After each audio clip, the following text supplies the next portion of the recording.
इस पर बात करने वाले हैं हम आज के सेशन में, फाइनेंशियल प्लानिंग। आज आप पैसा जितना भी कमाते हो सर, बिजनेस से, नौकरी से, जितना भी कम जितना भी ज्यादा कमाते हो, उस पैसे में से कितना पैसा, कितना परसेंटेज पैसा किस फंड में किस जगह डाला जाए तो ताकि हम मैक्सिमम रिटर्न निकाला जा सके, ताकि मैक्सिमम कमाई हो सके। आज हम इसी पर बात करने वाले हैं। लेकिन उससे पहले ये जो वर्ड है ना फाइनेंशियल प्लानिंग, इसका नाम लेते ही मुझे कुछ वाहियात फिल्मों का नाम याद आता है, जो फिल्में हमारे देश के युवाओं को, यूथ को बिगाड़ने का भरपूर काम किया है और लोग बिगड़े भी हैं ऐसी फिल्मों से। फिल्मों का नाम ये जवानी है दीवानी। भैया जवानी दीवानी है, इस चक्कर में बुढ़ापा खराब कर लेते हैं लोग। जिंदगी ना मिलेगी दोबारा, उस फिल्म का मैसेज क्या था? जिंदगी ना मिलेगी दोबारा, जो मिली है उसी में सब कुछ कर लो। यानी कि आज ही है, बैंक में जितना पैसा है वो सारा खत्म करके पेरिस चले जाओ, इटली चले जाओ, गाड़ी खरीद लो, बंगला खरीद लो, भैया घूमने चले जाओ, इधर घूमो उधर घूमो, क्योंकि कल का पता नहीं कल बचेंगे नहीं बचेंगे। अरे भैया वो अच्छा खासा ऋतिक रोशन वो फाइनेंशियल प्लानिंग कर रहा था, उन दो लौंडों ने मिलकर के उनको बिगाड़ दिया। सर ये जो स्टार होते हैं ना, रियल लाइफ में ऐसे नहीं होते, इनकी प्रॉपर फाइनेंशियल प्लानिंग होती है। जिंदगी ना मिलेगी दोबारा, ठीक है ना मिलेगी दोबारा, लेकिन जिंदगी एक दिन की थोड़ी है। 50 60 साल 70 साल जियोगे ना भैया। ये जो लोग कहते हैं ना जिंदगी आज में है, जिंदगी कल में नहीं है, सर झूठ बोलते हैं, बेवकूफ है, गधे हैं, इडियट है वो लोग। जिंदगी अगर आज में है, ये बात सही है, जिंदगी आज है, वर्तमान में है, फुल जियो, एंजॉय करो, रोने पीटने मत बिताओ। लेकिन जिंदगी कल में भी तो है। कल नहीं रहोगे क्या? कल भी रहोगे ना। सर एक बात बताओ, आज अगर आपका दिन खराब है, समय खराब है, पैसा नहीं है, किस वजह से? बीते सालों में, अपने पुराने दिनों में आपने भरपूर हरामखोरी करी है, चाहे पढ़ाई में हो, चाहे काम में हो, कहीं भी। इसीलिए तो आज आपके पास पैसा नहीं है। और आज भी वही काम करोगे, उड़ाने वाला काम, क्योंकि जिंदगी ना मिलेगी हम दोबारा देख करके आए हैं। आज उड़ा दो सर, कल कैसा बीतेगा आपका ये बताओ? आने वाला तो है ना कल, ये तो पक्का है ना, निकल तो नहीं जाओगे। इसलिए प्लानिंग जरूरी है सर। जिंदगी आज में है, लेकिन कल में भी है और परसों में भी है। तो कल को बेहतर करना है तो उसकी तैयारी आज से करनी पड़ेगी। और आज अगर बेहतर है तो इसका मतलब जरूर है कि पहले ही आपने तैयारी कर ली होगी। और आज अगर घटिया जिंदगी जी रहे हो, इसका मतलब आपने पहले से तैयारी नहीं की है। आज तैयारी कर लो, कल बेहतर हो जाएगा। इसलिए फाइनेंशियल प्लानिंग करो, ठीक है। और जो ये जिंदगी मिले ना मिलेगी दोबारा, ये जवानी है दीवानी, ऐसी फिल्में होती है ना सर, ऐसी फिल्मों को देख जरूर लो, एंजॉय जरूर कर लो, लेकिन इनकी बातों को ज्यादा सीरियसली मत लो, ठीक है। बढ़े आगे? हाँ चलो बढ़ते हैं आगे। एक सवाल पूछता हूं आपसे। आपको दो लोग ऐसे हैं, जो एक को 30,000 रुपये महीना कमाता है, दूसरा 1 लाख रुपये महीना कमाता है। मैं आपसे पूछता हूं, आफ्टर 30 ईयर्स, 30 साल बाद किसके पास ज्यादा पैसा होगा? कौन ज्यादा धनी होगा? कौन ज्यादा वेल्थ वाला होगा? आप क्या कहोगे? ये वाला होगा। बिल्कुल गलत। अच्छा अगर आप कह रहे हो ये वाला होगा तो भी गलत। सर बात इस बात पर है, ये क्या बात हुई यार, बात इस बात पर है नहीं, मतलब मुद्दा ये है कि इन दोनों ने कितना कमाया, इससे फर्क नहीं पड़ता कि इनके पास आगे कितना पैसा बचेगा, कितने बड़े वेल्दी होंगे, कितने अमीर होंगे। सर खाने के मामले में कहा जाता है कि आपने कितना खाया और क्या खाया, इससे आपका शरीर नहीं बनता, बल्कि आपने क्या और कितना पचाया, शरीर इससे बनता है। उसी तरीके से वेल्थ के मामले में कितना कमाया, उससे वेल्थ नहीं बनता, उससे अमीर नहीं बनता आदमी। अमीर इससे बनता है कितना बचाया, कितना इन्वेस्ट किया, उससे अमीर बनता है आदमी। तो इट डजेंट मैटर कि अगर ये 1 लाख कमा रहा है, 1 लाख क्या 10 लाख भी कमा रहा है और ये 30,000 कमा रहा है, फिर भी प्रोबेबिलिटी ये है कि 10 साल बाद ये ज्यादा अमीर हो जाए, अगर इसने सही इन्वेस्टिंग की हैबिट डेवलप कर रखी है तो। इट डजेंट मैटर सर ये 1 करोड़ कमा रहा है, 10 लाख कमा रहा है, कितना भी कमा रहा है। हो सकता है 1 करोड़ कमाए गाड़ी खरीद ले, 1 करोड़ कमाया घर खरीद ले, 1 करोड़ का अय्यासी कर ले दुबई जाकर के। समझ रहे हो? प्लानिंग इसीलिए जरूरी है, जो आज हम बात करने वाले। और मजे की बात यह है कि आज के सेशन में एक ऐसी चीज मैं आपको बताने वाला हूं जिससे फाइनेंशियल प्लानिंग आपका बहुत इजी हो जाएगा। ज्यादा कोई गणित गणात के चक्कर में ना फंसने वाला, किसी से सलाह मशवरा करने की जरूरत नहीं है। एक चीज ऐसी है जो कि आपका आज फाइनेंशियल प्लानिंग बहुत आसान कर देगा। क्या है बताऊंगा अभी। अब एक और सवाल का जवाब दो मुझे। आपको अगर 2 ऑप्शन मिले, सर 1 लाख रुपए वीकली डबल हो के मिलते रहे आपको 4 हफ्तों तक। 1 लाख रुपए हर हफ्ते मिले 4 हफ्तों तक डबल होकर के, एक ही ऑप्शन दिया जाए। दूसरा ऑप्शन 1 रुपया मात्र रोज मिले डबल होके 30 दिनों तक, मतलब 4 हफ्तों तक। 4 ही हफ्तों तक दोनों ऑप्शन मिलने वाला है। इस वाले ऑप्शन में क्या है, 4 हफ्ते तक हर हफ्ते 1 लाख रुपए डबल होके मिलेगा, और इस वाले ऑप्शन में 4 हफ्तों तक हर रोज 1 रुपए डबल होके मिलेगा। सर कोई भी नॉर्मल आदमी, समझदार आदमी ये वाला ऑप्शन चुनेगा। 1 लाख रुपए को 4 हफ्ते तक डबल करो, कितना हुआ, 1 का 2 हो गया अगले हफ्ते, उसका अगले हफ्ते 2 का 4 हो गया, उसका अगला हफ्ते 4 का 8 हो गया, तो टोटल 8 लाख रुपए कमा लिया उस आदमी ने। लेकिन अगर ये वाला ऑप्शन चुनता तो दिखाओ क्या होता है, 1 रुपए रोज का डबल करके। सर ये होता फिर, सर पहले दिन तो 1 रुपए, दूसरे दिन 2 रुपए, तीसरे दिन 4 रुपए, 10वें दिन 512 रुपए, 20वें दिन 5,24,288 रुपए, 25वें दिन 1,67,77,216 रुपए, और 30वें दिन 53,68,70,912 रुपए। और अगर ये गलती से एक और दिन मिल जाता, सिर्फ एक और दिन, बस एक और दिन, तो ये 100 करोड़ का आंकड़ा पार था।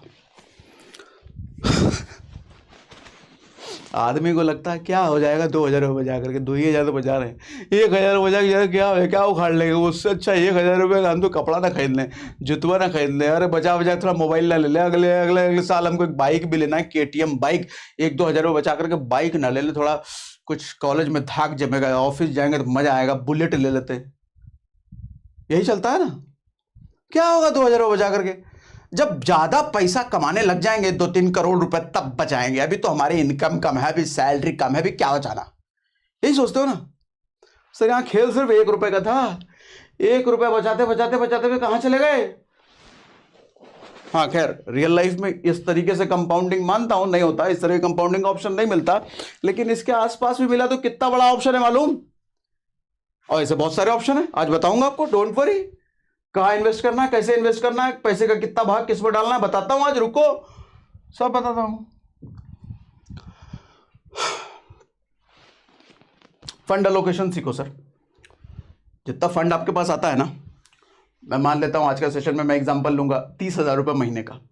अगर आपके पास 30,000 रुपये महीना आप कमाते हो ना, तो पहली चीज तो ये करो कि सर उसको एनुअल इनकम के हिसाब से, मतलब 30,000 रुपये महीना लगभग 3.5 लाख रुपए के आसपास हो गया वो 3.5 लाख रुपए के आसपास आप अपना एक्सपेंस, इनकम, सेविंग, इन्वेस्टिंग सब कैलकुलेशन करो, तब जाके इन्वेस्टिंग, तब जाके फाइनेंशियल प्लानिंग इजी हो जाएगा। सब बताऊंगा आज कैसे करना है, डोंट वरी।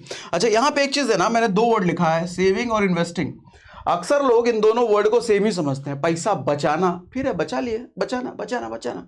सर पैसा बचाना और पैसा इन्वेस्ट करना ये दोनों ही अलग अलग चीजें होती हैं, बताता हूं अभी, इस पर भी बताऊंगा। और मंथली मत करो, 30,000 रुपये महीना कमा रहे हैं, 2,000 इसमें, 3,000 इसमें, 1,000 उसमें, 500 इसमें, 600 उसमें, ऐसा नहीं करो सर, प्लानिंग प्रॉपर नहीं हो पाएगी भाई। ये छोटे लोगों का काम है सर, मंथली, दिहाड़ी। बिजनेसमैन एनुअल सोचता है, एनुअल टर्नओवर कितना है। भले ही नौकरी करते हो आज, भले ही आपका काम हो सकता है आप कम इनकम वाला काम कर रहे हो, लेकिन सोच रखो ना धंधे वाली, प्लानिंग उस तरीके से करो ना जो धंधे वाला प्लानिंग करता है। आज ना कल फिर वैसे सोचते सोचते बन भी जाओगे। चलो आगे बढ़ते हैं। अब जैसे मैं 30,000 रुपये पर मंथ के सैलरी के हिसाब से एग्जाम्पल ले रहा हूं, तो सर साल का हो जाता है 3.5 लाख रुपए एनुअली। अब इसको कितना कितना परसेंट कहां कहां डालना चाहिए सर, वो पूरा आपको समझाता हूं। सर सबसे पहली चीज 5% आपकी इनकम का, सालाना की बात कर रहा हूं, 5% आपका जाना चाहिए हेल्थ इंश्योरेंस में। आप कहोगे यहां इन्वेस्टिंग तो बता नहीं रहे हो, इंश्योरेंस खरीदवा रहे, एजेंट हो क्या? एजेंट नहीं है हम आपको बस सलाह देने का काम कर रहे हैं।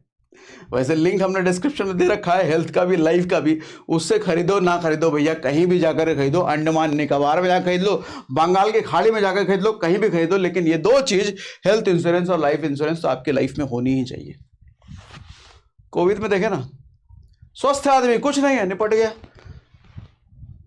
आदमी चलते फिरते रोड पर निपट जाता है। वो भी कुछ दिनों पहले गाजियाबाद में हुआ था ना एक्सीडेंट, पूरी की पूरी फैमिली अपनी गाड़ी से सुबह सुबह 7 बजे NH24 से गुजर रही थी, सामने से एक स्कूल बस आकर के उड़ा दिया।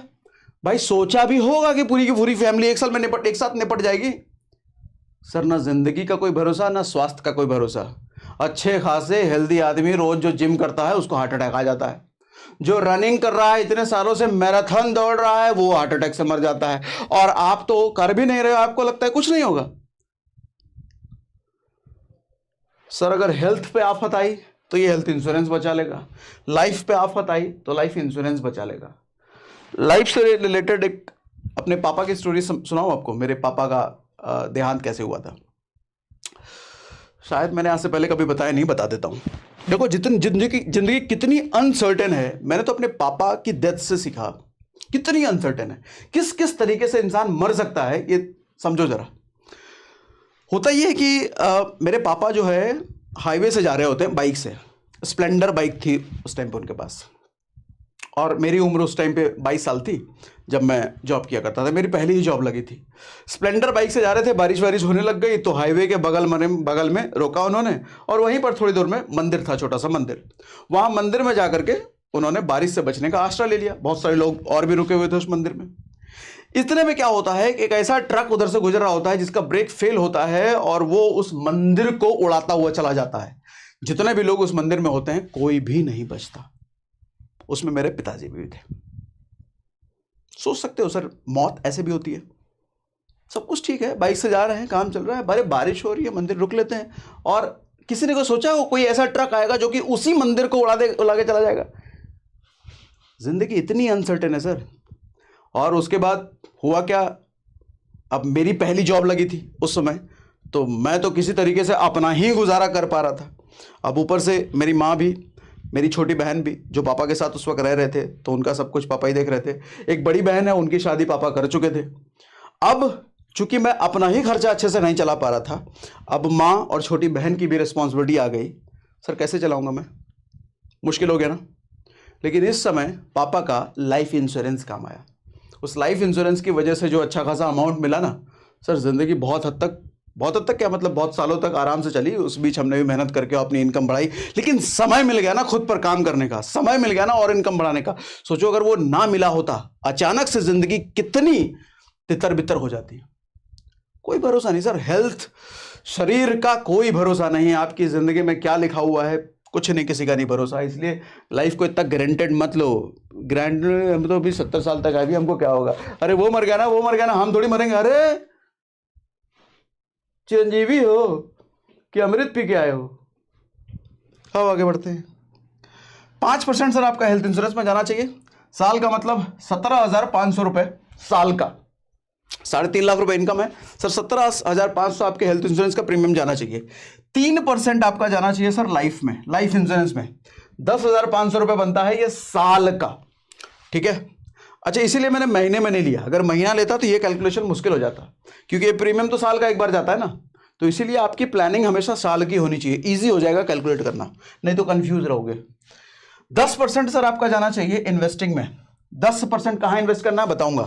इन्वेस्टिंग में 10% का महीना कहने का मतलब हुआ 35,000 रुपए एनुअली और 3,000 रुपए पर मंथ। अगर आप क्या 3.5 लाख रुपए एनुअल इनकम है, अगर आपकी 30,000 रुपए की महीने की इनकम है, अगर 25 है तो इस हिसाब से डिसाइड कर लेना कितना आता है, 20 है, 50 है, लाख है, जितना भी है। परसेंटेज मैंने लिख दिया है, तो इस परसेंटेज के हिसाब से आपका होना चाहिए भैया।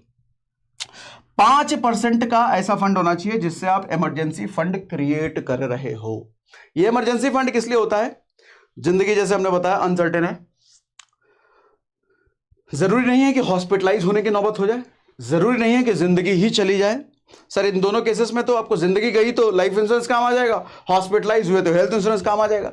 लेकिन कई बार ऐसी दिक्कतें आती हैं जब कुछ शरीर भी ठीक है, जिंदगी भी ठीक है, लेकिन पैसे की बहुत अर्जेंट जरूरत हो जाती है, वहां पर ये फंड काम आता है सर। ये लिक्विड फंड काइंड ऑफ समझ लो, कभी भी हम इसको विड्रॉ कर सके, कभी भी निकाल सके, एक ऐसा फंड हमेशा ही आपके पास होना चाहिए, ठीक है। कैसे कैसे मैनेज करेंगे, कहां कहां जाकर के ये फंड क्रिएट करेंगे, आओ समझाता हूं सर। 17,500 ये होना चाहिए इमरजेंसी फंड, जैसा मैंने 5% बताया, तो 1,500 रुपए महीने का आपका इसमें जाना चाहिए, अगर आपकी 30,000 रुपए महीने की इनकम है तो। अब आगे बढ़ते हैं नाउ सर। 2% ना चैरिटी के लिए भी रखो। हमने 25% की बात करी है, तो 2% चैरिटी के लिए भी रखो। चैरिटी क्या होता है, 2% चैरिटी का मतलब 7,000 रुपये एनुअली होता है, पूरे साल का 7,000 रुपये। अगर 30,000 रुपये महीना कमा रहे हो, 3.5 लाख रुपए साल का कमा रहे हो, तो 7,000 रुपये चैरिटी के लिए निकाल सकते हैं। चैरिटी मतलब क्या? थोड़ा जान पुण्य का काम कर लो, किसी भूखे का पेट भर दो, किसी प्यासे को पानी पिला दो, किसी बेघर को घर दिला दो, किसी अनपढ़ को पढ़ने लिखने का जुगाड़ कर दो। सर ये वो चीज़ें हैं ना जिसका हिसाब किताब आपको नहीं रखना चाहिए। हालांकि मैं भी अपनी इनकम का एक अच्छा खासा इसमें डालता हूँ, लेकिन बताने में मैं इंटरेस्टेड नहीं हूँ कि मुझे ये बताना चाहिए, शेयर करना चाहिए, वो अलग चीज़ें हैं, वो दिल से होती है सर। बट इसका फल ना आपको ऊपर वाला किसी न किसी रूप में देता है। ये आपके पुण्यों में कैलकुलेट होता है। आपकी क्रेडिबिलिटी धरती पर नहीं, ऊपर वाले की नज़रों में बढ़ती है। दरअसल देखो, ऊपर वाले ना ये जो दुनिया बनाई है, ये दुनिया में हर किसी की अपनी अपनी रिस्पॉन्सिबिलिटी है, पर्सनल लाइफ के लिए, अपनी फैमिली के लिए। लेकिन उसके बियॉन्ड भी अगर आप कुछ करते हो तो समझ लो ऊपर वाले को के लिए आप, ऊपर वाले ने जो आपको रिस्पॉन्सिबिलिटी दे रही है, दे रखा है, उस रिस्पॉन्सिबिलिटी से थोड़ा आगे बढ़ करके आप कर रहे हो। तो इसका फल अगर आप ऐसा कर रहे हो तो ऊपर वाला आज न कल हो सकता है उस फल का आपको उस कर्म का फल भी आपको दे। हालांकि ऐसे कामों का रिजल्ट एक्सपेक्ट करके ऐसे काम नहीं करने चाहिए। ये जस्ट दिल से होता है सर, और बहुत अच्छा लगता है ऐसा। कभी करोगे ना, कभी आप देखना किसी अंधे आदमी को रोड अगर आप क्रॉस करा दो, दिल से खुशी होगी। कोई भूखा बच्चा अगर रेड लाइट पर भीख मांग रहा है, उसको बगल के किसी स्टॉल में ले जा करके खाना खिला दो, दिल से खुशी होगी, बहुत अच्छा लगता है। तो साल का इसके लिए भी 2% मेरे हिसाब से होना चाहिए। ठीक है, टोटल 25% हो गया सर आपको सिक्योर, फ्यूचर सिक्योर करने के लिए टोटल 25% आपकी इनकम सालाना जाना चाहिए। मैनुअल की बात करो तो 87,500 हो गया। महीने की बात करो तो 7,300 रुपए महीना। अगर आप 30,000 रुपए कमा रहे हो तो 7,300 रुपए महीना, इतना तो फ्यूचर को सिक्योर करने के लिए करना चाहिए आपको। ठीक है, 22,700 रुपए आपका एक्सपेंस अपना घर लेकर के जाओ। जो 30,000 की सैलरी में 22,700 रुपये अपना घर का, भैया खाना पीना, स्कूल फिस्कूल रहना, वो सब चीज़ें 22,700 में करना है। मान लेना है आपको कि इतनी ही इनकम है, बाकी आपके फ्यूचर सिक्योर करने में जाना चाहिए सर। ये होती है फाइनेंशियल प्लानिंग। अब कहाँ करना है ध्यान से समझो। नाउ अब सवाल उठता है वेयर टू इन्वेस्ट। इन्वेस्ट करें कहाँ? आपने बोल तो दिया कि इन्वेस्ट करो 10%, 5%, हेल्थ और टर्म बेच भी दिया आप, लेकिन ये इन्वेस्ट करना कहाँ है तो बताया नहीं। ये बता देते हैं, रुको, लो भैया पूरा बही खाता बना के लाए हैं, पूरा चार्ट बना करके लाए हैं आपके पास। देखो भैया, ये कुछ इन्वेस्टिंग ऑप्शंस हैं अपने पास। इनमें से गरीब लोगों का इन्वेस्टमेंट, पहला इन्वेस्टमेंट ये होता है एंडोमेंट प्लान में। ये मेरे हिसाब से सबसे घटिया इन्वेस्टमेंट है। इससे घटिया इन्वेस्टमेंट कुछ हो नहीं सकता। इससे घटिया रिटर्न आपको, मुझे नहीं लगता कोई दूसरा देता होगा। अच्छा, ये ट्रस्टेड, भारत का 90% इंसान, 90% जनता, स्पेशली जो छोटे शहरों या छोटे गांव में है, भैया इधर इन्वेस्ट करते हैं। और ये सबसे घटिया इन्वेस्टमेंट मैं कह रहा हूं। ये एंडोमेंट प्लान क्या होता है? लाइफ इंश्योरेंस के नाम पे आपको ये बेचा जाता है। जीवन अगम, जीवन निगम, जीवन आनंद, जीवन लेटंग, जीवन उधर, जीवन, मैं किसी कंपनी का नाम नहीं ले रहा हूं, ऐसे ही प्लान होते हैं। Secure plan, double income plan, money back plan, ऐसे ऐसे रूपों में आता है। ये सबसे घटिया होते हैं सर। मनी बैक सुनते, डबल इनकम गारंटीड, आदमी उछल पड़ता, अरे गारंटी इनकम मिल रहा है, डबल मिल रहा है, यही बहुत बढ़िया है सर। डबल कितने साल में दे रहा है वो? 20 साल, 25 साल, 30 साल में। उस डबल करके इन्फ्लेशन बता भी आपको सर, 7%, 8%, 10%, कईयों में तो 15%, कईयों में 20% का इन्फ्लेशन है, महंगाई है, और वो 20 साल में डबल करके दे रहा है, तो कितने % का एनुअल रिटर्न मिला आपको पता है आपको? सर पैसा घटा के मिल रहा है वो आपको। अब आप कहोगे अरे उसके साथ लाइफ इंश्योरेंस भी मिल रहा है। लाइफ इंश्योरेंस के लिए मैंने बताया ना, दूसरा लो, टर्म इंश्योरेंस लो भैया। सिर्फ 10,000 रुपये में आपको, 10,000 रुपये सालाना में आपको 1 करोड़ से ऊपर का इंश्योरेंस मिल जाता है उसमें। और इधर अगर 10,000 रुपये सालाना दोगे ना सर, इतू सा का इंश्योरेंस मिलता है, क्योंकि ये सेविंग है ना सर। देखो, ये कंपनियों के प्रॉफिट के लिए बनाया जाता है, लोगों के प्रॉफिट के लिए नहीं है ये। आदमी, अगर आप सच में आप इंश्योरेंस लाइफ को कवर करने के लिए लेना चाहते हो तो टर्म इंश्योरेंस के अलावा कोई दूसरा ऑप्शन आपको देखना ही नहीं चाहिए, देखना ही नहीं चाहिए। किसी भी कंपनी में 90% प्लान ये होते हैं। टर्म इंश्योरेंस तो 1-2 बना करके रखते हैं कंपनियां, क्योंकि टर्म इंश्योरेंस में कंपनी का कम फायदा है, लोगों का ज्यादा फायदा है। इन वाले प्लान में कंपनियों का ही फायदा है, लोगों का तो है ही नहीं, लोगों का तो नुकसान है। ठीक है, तो इंश्योरेंस की आड़ में ये बेचा जाता है। हालांकि आपको अजीबोगरीब लॉजिक दिए जाते हैं एजेंट के द्वारा आपको कि 3000%, 10,000%। मुझे तो एक मेल आई थी, सर आपने इंश्योरेंस को गलत बोल दिया, वो वाला इंश्योरेंस को सर उसमें हम 3,00,000% लोगों को दे रहे हैं। हमको 3,00,000%, बाप रे बाप, अंबानी को पता चल जाए तो इसके घर में हमला बोल दे, 3,00,000% दे रहा है। लॉजिक तो इतने ऊट पटांग, भैया क्या करो, चल रहा है। लेकिन कोई भी एंडोमेंट प्लान नहीं लेना, बिल्कुल भी नहीं। मैंने ले लिया इसको भी 6% के आसपास। हालांकि 6% होता नहीं है, 5%, 4%, कई तो इतने घटिया हैं 3%, 2.5% भी देते हैं। तो 6% भी बहुत ज्यादा है, इतना भी नहीं मिलता। और दिक्कत यह है कि कैलकुलेशन भी नहीं कर सकते इसका, ऐसे ऐसे प्लान है आप नहीं कैलकुलेट कर सकते। जो एजेंट आपको बेचने आया वो भी कैलकुलेट नहीं कर सकता। 6% लिख दिया है खुश करने के लिए, लेकिन होता नहीं है इतना। एक आरडी ऑप्शन होता है भैया जो 6% आपको महीने का देता है। रिकरिंग डिपॉजिट हर महीने हम बैंक में खुलवाते हैं। पोस्ट ऑफिस में जाओगे तो 7% के आसपास मिल जाता है। गोल्ड में डालोगे तो लगभग 7%, 8% के आसपास गोल्ड में मिल जाता है। इंडेक्स फंड में आप जाओगे तो भैया 15% आपको मिल जाता है। देखो इंडेक्स फंड की जब मैं बात कर रहा हूं तो घबराना मत, डरना मत। मैं जब स्टॉक मार्केट की बात कर रहा हूं तो घबराना मत। आज ज्यादातर लोगों को because of internet, because of YouTube, लोगों को यह समझ में आ चुका है कि स्टॉक मार्केट जितना ज्यादा रिटर्न उनको कमा के दे सकता है, मुझे नहीं लगता कि शायद दुनिया में कोई दूसरी जगह हो जितना रिटर्न इससे निकाला जा सकता है।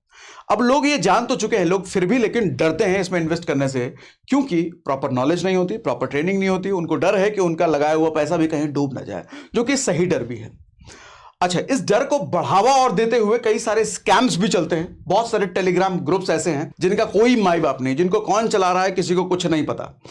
उनके किस तरह के उनका एजुकेशन है, कितने वो इस चीज के लिए एलिजिबल है सजा सलाह देने के लिए, कुछ नहीं पता।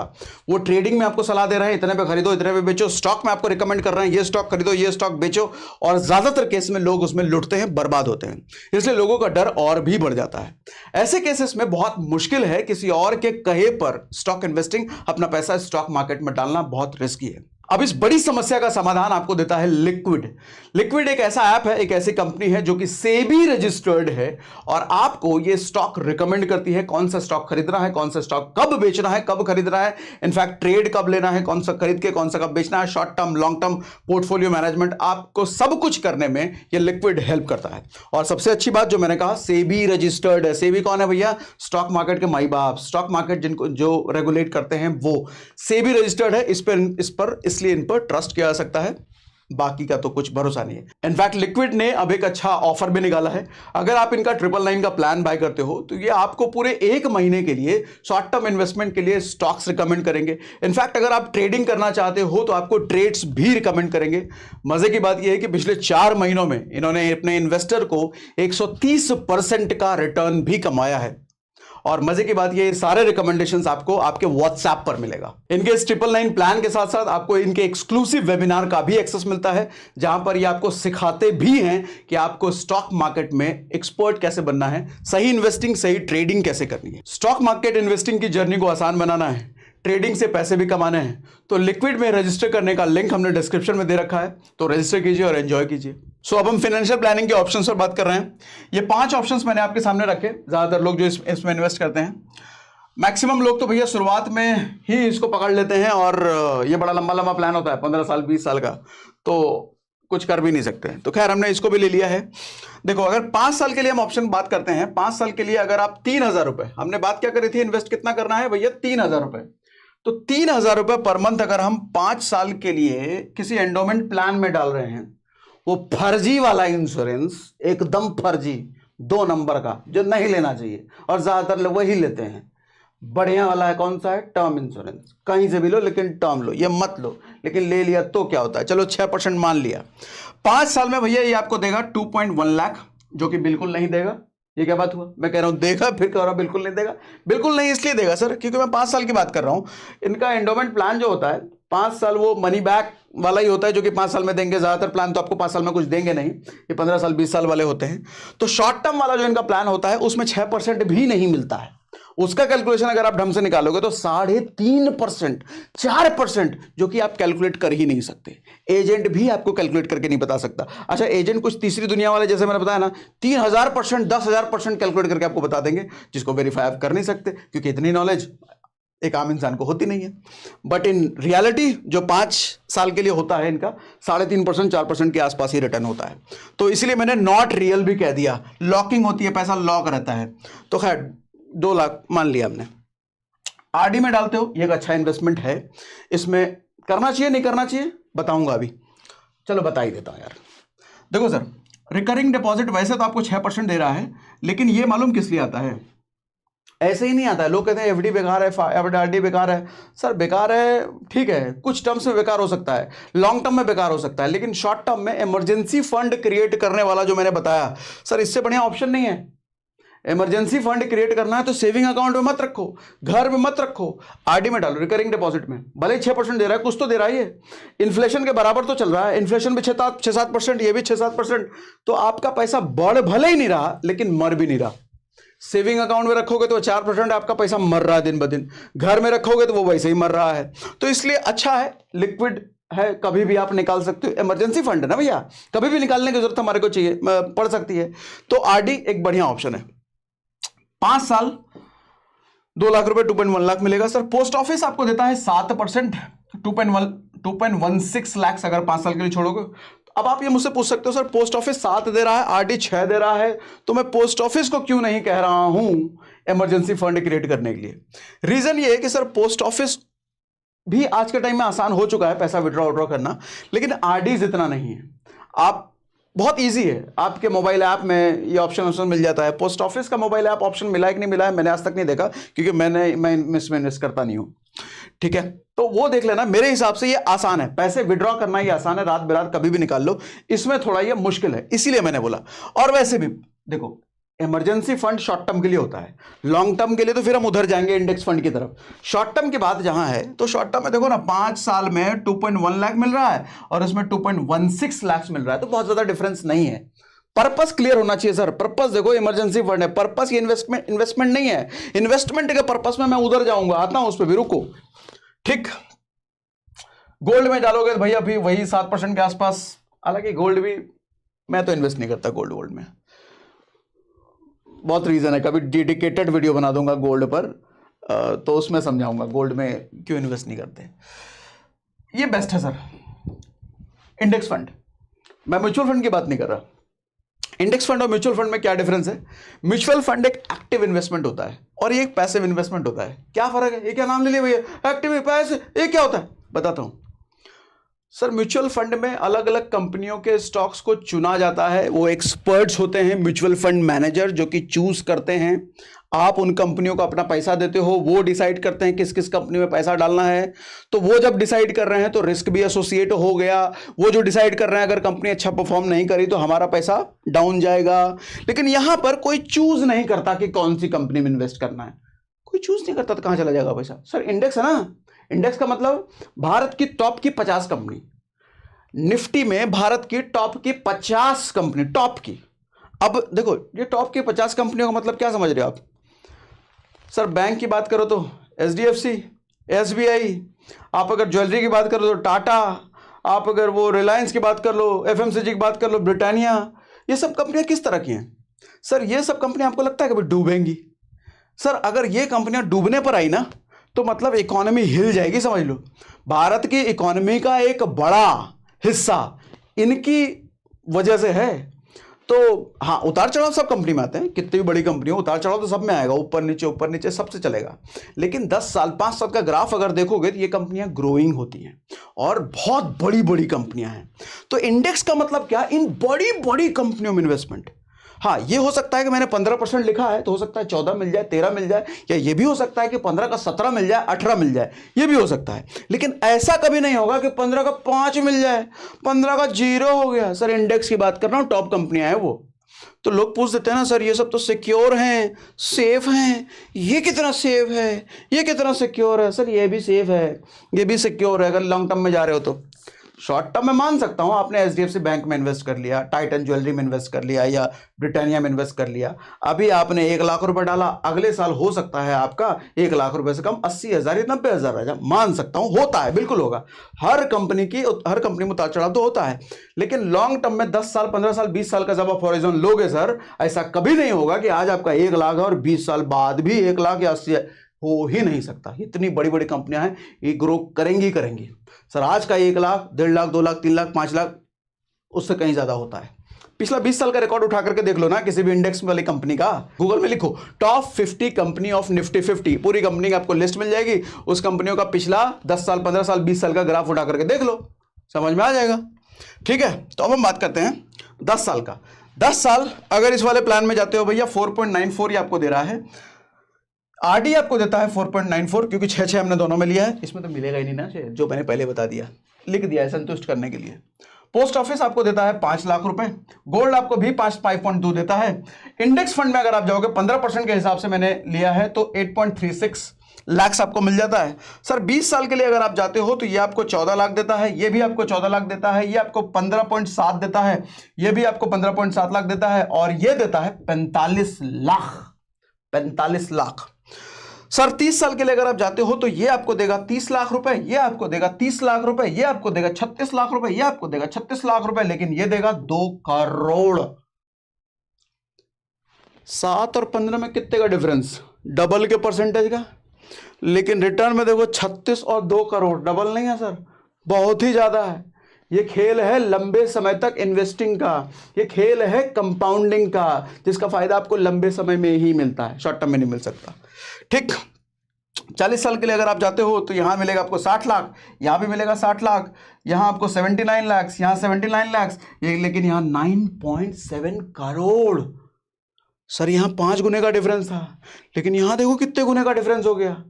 इसको 5 साल और बढ़ा दोगे तो और बड़ा डिफरेंस हो जाएगा। लॉन्ग टर्म इन्वेस्टिंग, जैसा मैंने पहले बताया, कितना परसेंट मैंने लिया था, एक बार फिर से रिपीट कर दूं क्या? कहां चला गया?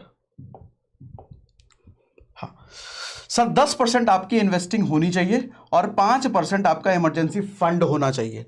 ठीक है, अब वापस हम पहले जाते हैं उधर।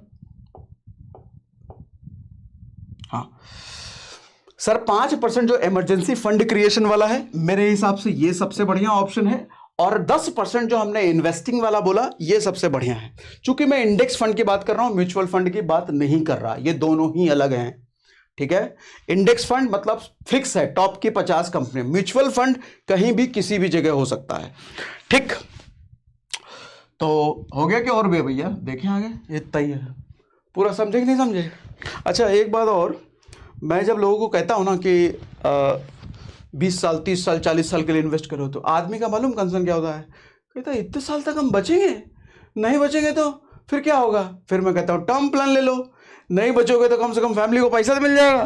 बोलो टर्म प्लान में क्या, पैसा तो रिटर्न मिलता ही नहीं है, तो अगर नहीं मरे तो पैसा रिटर्न नहीं मिलेगा। हाँ, बड़े हरामखोर आदमी हो तुम यार, तुमको कह रहे हैं तुम मर गए तो इधर ये मिल जाएगा, नहीं मरे तो उधर से मिल जाएगा, तुमको दोनों में कंसर्न है। सर लॉन्ग टर्म इन्वेस्टिंग, थोड़ा पॉजिटिव सोचिए। जिंदा रह गए तो ये काम आएगा, जिंदा नहीं रहे तो टर्म प्लान काम आएगा। दोनों रखिए, दोनों में से एक नहीं, दोनों रखना जरूरी है। तो आज के सेशन में मजा आया कि नहीं, आपको सीखने को मिला कि नहीं? मुझे जरा कमेंट बॉक्स में पढ़ाइए, बताइए क्या क्या मैं बोले जा रहा हूँ। कमेंट बॉक्स में पढ़ाइए नहीं, बताइए, पढ़ूंगा तो मैं। और लिक्विड में अगर रजिस्टर करना है तो डिस्क्रिप्शन में हमने लिंक दे रखा है। लिक्विड का भी स्टॉक मार्केट की जर्नी को आसान बनाने वाला काम, याद है, डिटेल बताया, डिस्क्रिप्शन में है वो डिटेल। कमेंट आपके मैं सारे पढ़ता हूँ। देखो भैया एकदम बिल्कुल सही बात है, एक एक कमेंट मैं पढ़ता हूँ, चाहे वीडियो 20 दिन पुराना या 2 महीना पुराना, 3 महीने पुराना भी हो जाए, फिर भी मैं एक एक कमेंट पढ़ता हूँ। हाँ ये बात है कि मैं जवाब नहीं दे पाता, लेकिन पढ़ता हर कमेंट हूँ। इसीलिए आपका जो भी सवाल हो, कुछ फीडबैक हो, मज़ा आया वीडियो देख करके तो ये भी बताओ कि मज़ा आ गया, लिख के बताओ जल्दी।